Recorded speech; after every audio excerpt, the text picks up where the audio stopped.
بسم اللہ الرحمن الرحیم۔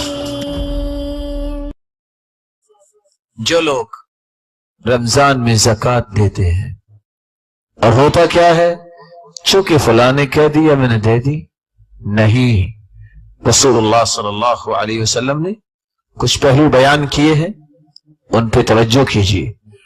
آپ جانتے ہیں کہ 8 مصارف ہیں زکوٰۃ کے، ان 8 مصارف سے الگ کسی اور مصرف میں زکوٰۃ خرچ نہیں کرنی چاہیے۔ انما الصدقات للفقراء، فقیروں پر، والمساکین، مسکینوں پر، والعاملین علیہا، جو ان چیزوں کا اہتمام کرنے والے ہیں ان کی تنخواہیں، والمؤلفۃ قلوبہم، جن کی تالیف قلب مقصود ہو کہ وہ اسلام کے قریب آ جائے، وفی الرقاب، کسی کی گردن آزاد کرنا۔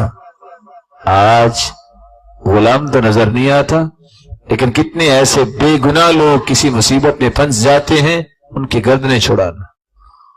والغارمین، مقروض، وفی سبیل اللہ، اللہ کی راہ میں، وابن السبیل، مسافر اگر کروڑ پتی بھی ہے، سفر کی حالت میں سے ضرورت پڑ گئی ہے تو اسے زکوٰۃ دی جائے گی، لیکن ان زکوٰۃ کے ان مصارف کے علاوہ اپنے صدقات کا رخ سب سے پہلے کیجئے اللہ کے گھر بنائیے۔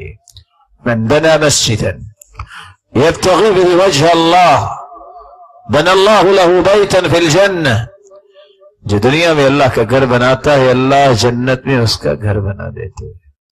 ولو قدر محفظ قطا، میں نہیں کہتا ساری مسجد خود بناؤ، محفظ قطا، بٹیر جتنی جگہ پہ بیٹھتا ہے اتنی جگہ کی تعمیر کا بندوبست اگر آپ کر دیتے ہو، ابو ذر کی روایت ہے جنت میں اللہ تمہارا گھر پورا ہی بنائے۔ نزل الفرقان على عبده ليكون للعالمين نذيرا۔